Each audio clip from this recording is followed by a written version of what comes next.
First off, let's start with the name. Hey everybody, welcome back to SieteDiezyOcho. My name is Camilo, and in this video I wanted to kind of tell you a little bit about myself, how I got started in miniatures and dioramas, and where it all comes from. First off, let's start with the name. Many of you are, or everybody's new to this channel. This channel is new, and so you may have some questions about what SieteDiezyOcho even means if you don't speak Spanish. What it means is 718. What it is the area code for Queens, New York, where I'm originally from. I was born and raised in Queens. I lived there for many years, and now I'm living in Colombia.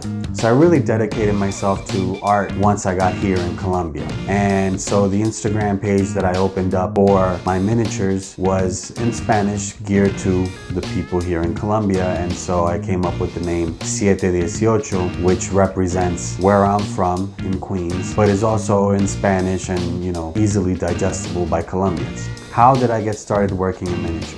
Well, it has to do with my mother, actually. My mom, rest in peace, had a collection of Colombian balcones. That translates to balconies. Balcones are a very typical artwork here. It's kind of a souvenir, kind of a staple of Colombian culture. It's very common to walk into a house and see somebody with a balcony hanging up, and it's basically a miniature representation of an old style Spanish colonial style farmhouse, the kind you will see many of in the rural communities out here, in the country, in the mountains. You'll find these little houses. They're all very similar. They have the same type of railings on the balconies. They have the shingles on the roof that is very common in most Latin American countries. And so she had a collection of these, but my mother, being a lover of art and artwork, she had some that were of higher quality. And I'm going to show you a couple.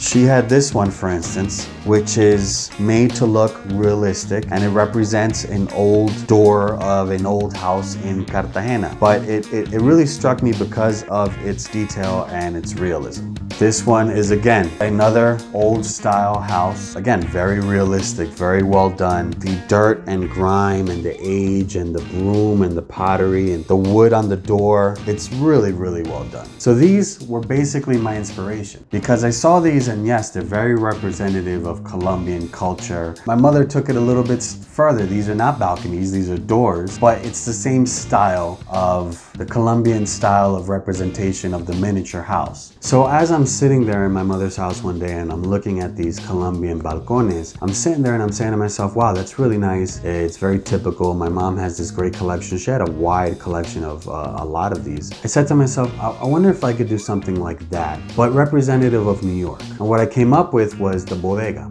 Bodegas are what New Yorkers call the corner store. The store in the neighborhood where, where everybody goes to get cigarettes and anything from cigarettes and candy to milk and plátanos. And so I made my own bodega. It wasn't exactly based on a real existing bodega. It was just kind of representation of the typical bodega in my imagination. You see here it says Garcia. That's my mother's family's name.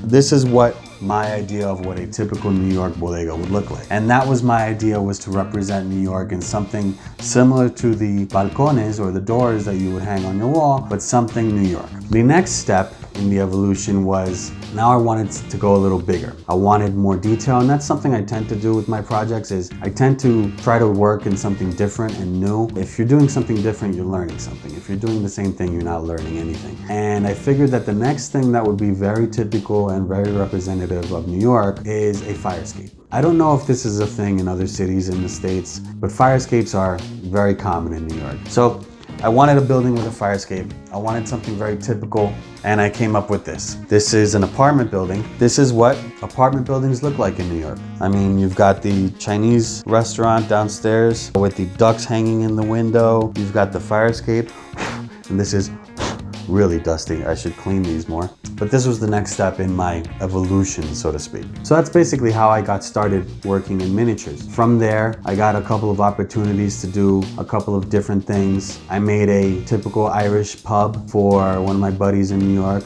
Mahoney's, because that's his last name. So I made a pub for him to hang in his man cave. I got the opportunity to make a replica of Comuna 13. It's a neighborhood here in Medellin that's gotten very popular because it's got graffiti tours and tourists come to see it. It's basically, let's face it, poor neighborhood that's now getting a little better thanks to the tourism. And I got an opportunity to do a miniature replica of that neighborhood for the city. I've also gotten a little bit more fantastical, worked in the fantasy realm, I guess, a little bit. A lot of the people that I watch and inspire me and teach me how to do this on YouTube work in fantasy terrain for war games.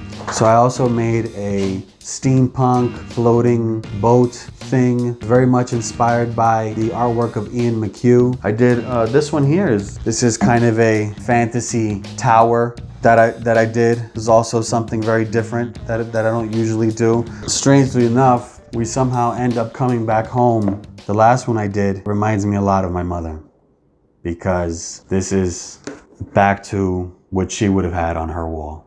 And I like to think that if she was alive, she'd hang this up on her wall today. So, okay, I'm getting emotional.